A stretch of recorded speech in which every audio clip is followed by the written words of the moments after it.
Hey everyone, this is Stuart, Victor Echo 9, Charlie Foxtrot, and welcome back to the channel. Today we are in the shack. It's still very, very cold here in New Brunswick. February the 11th today, I think it is. Anyway, we're not going out and do any, I'm not going to go out and do any portable ham radio today. Just way too cold, and we got a snowstorm coming tomorrow. Anyway, the topic for today's video is first in a series. Over the next few videos, we're going to sprinkle other videos inside and out. And we're going to focus on the band plans for Canada and the US primarily.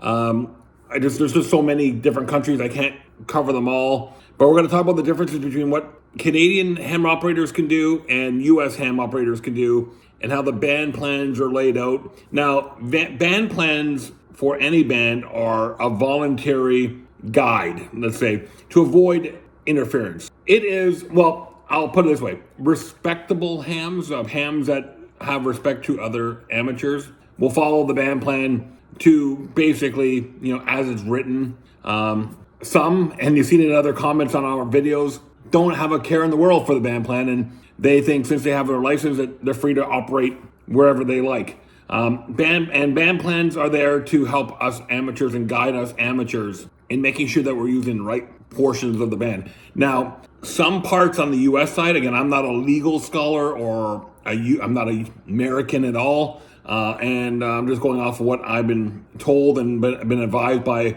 friends and colleagues in amateur radio. Some things are not up for debate, like for example, working sideband on 20 meters below 14,150. That's a rule. It's not part of the band plan. There's a difference. The FCC says that sideband is not allowed for amateurs of an extra class below 14,150, or sideband is not allowed on U.S. amateurs below 21,200 or 7.125, I think it is, on 40 meters. That's not band plan. That is FCC regulations. There's a whole different thing there, okay? The band plan is put together so that you, as an amateur, know where you can operate Morse code, slow scan TV, digital, sideband, whatever mode of operation you want. There's a frequency, part of the frequency spectrum that's set aside for you to operate in. So today we're gonna break apart the 20 meter band inside Canada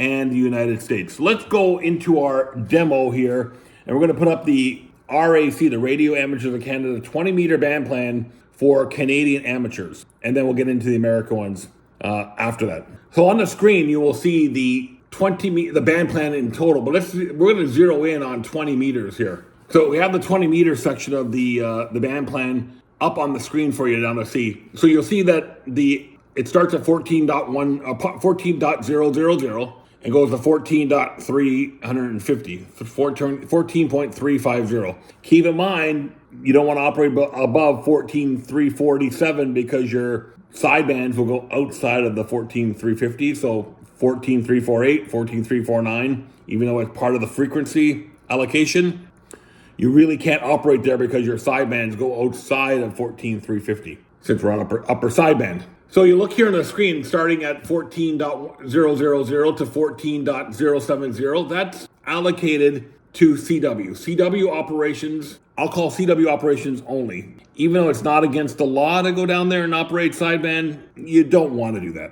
14.073 to 14.1005 in Canada is allocated to digital, and a portion of that for CW. And you'll notice that Canadian amateurs can start using phone at 14.112 up until 14.230. And then the 14.230 to 14.236 is kind of put aside for TV. And then phone resumes at 14.236 to 14.350. So let's go look at the American ARRL band plan and see how much that differs. So now on the screen we have the US band plan from the ARRL. And we're gonna go on to 20 meters again. So let's go and zoom in on 20 meters here. Now theirs is not nearly as nice as the Canadian one is laying down, but you'll see E, A, and G on this one. That's extra, advanced, and general. Okay, so you'll see that if you're an extra class ham radio license in the United States, you can operate pretty much the same band width as what we can in Canada, 14.000 to 14.350.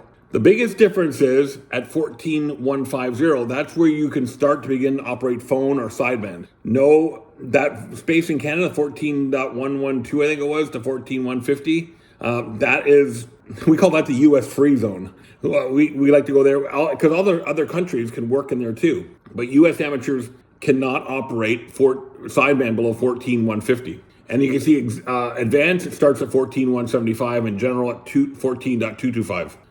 In Canada, we don't differentiate different licenses, class licenses. We basically say if you're licensed to work on HF, you have the full access to whatever sideband or CW portion of that band is. So you can see it's a little different there for Canadians compared to our friends down in the US, and the differences in the bands. So that's what we're going to cover. That's what we cover today is the 20 meter band. In future videos, we'll get down into 40, and 40 is interesting, and we'll get into 15, and then all the other bands and see how they break out. And I'm Stuart, Victor Echo 9, Charlie Foxtrot. I hope you guys get credit from some sort of value from these videos, as much as I enjoy making them and editing them and all the other stuff. I'm Stuart, Victor Echo 9, Charlie Foxtrot. See you guys in a future video.